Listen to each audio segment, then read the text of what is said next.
ምዕራፍ 17 በእርሱም ፋንታ ልጁ ኢዮሳፍጥ ነገሠ፣ በእስራኤልም ላይ ጠነከረ። በተመሸጉትም በይሁዳ ከተሞች ሁሉ ወታደሮችን አኖረ። በይሁዳም አገር አባቱም አሳ በወሰዳቸው በኤፍሬም ከተሞች ዘበኞችን አስቀመጠ።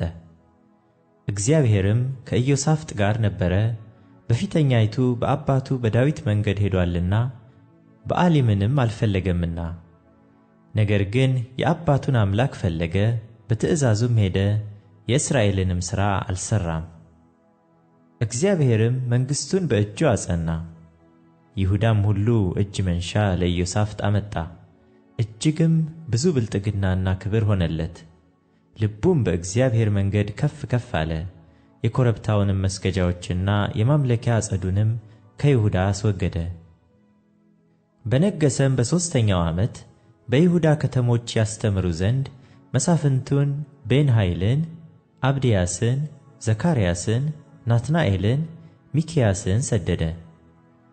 ከእነርሱም ጋር ሌዋውያንን ሸማያን፣ ነታንያን፣ ዝባድያን፣ አሣሄልን፣ ሰሚራሞትን፣ ዮናትንን፣ አዶንያስን፣ ጦብያን፣ ጦባዶንያን ሰደደ። ከእነርሱም ጋር ካህናቱን ኤሊሳማንና ኢዮራምን ሰደደ። እነርሱም የእግዚአብሔርን የሕጉን መጽሐፍ ይዘው በይሁዳ ያስተምሩ ነበር። ወደ ይሁዳም ከተሞች ሁሉ ሄደው ሕዝቡን ያስተምሩ ነበር። በይሁዳም ዙሪያ በነበሩ መንግሥታት ሁሉ ላይ ከእግዚአብሔር ዘንድ ድንጋጤ ሆነ። ከኢዮሳፍጥም ጋር አልተዋጉም። ከፍልስጤማውያንም ለኢዮሳፍጥ እጅ መንሻና የብር ግብር ያመጡ ነበሩ።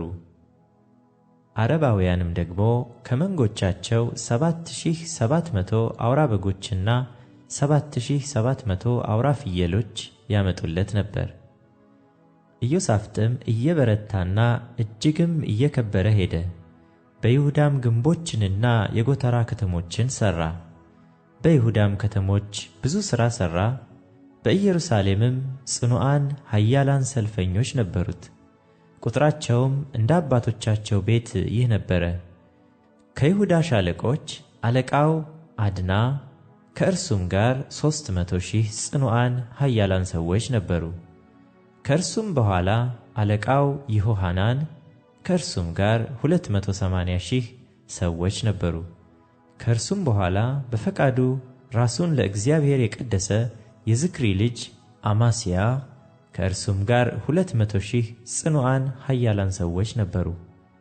ከብንያምም ጽኑዕ ኃያል የነበረው ኤሊዳሄ፣ ከእርሱም ጋር ቀስትና ጋሻ የሚይዙ 200,000 ሰዎች ነበሩ።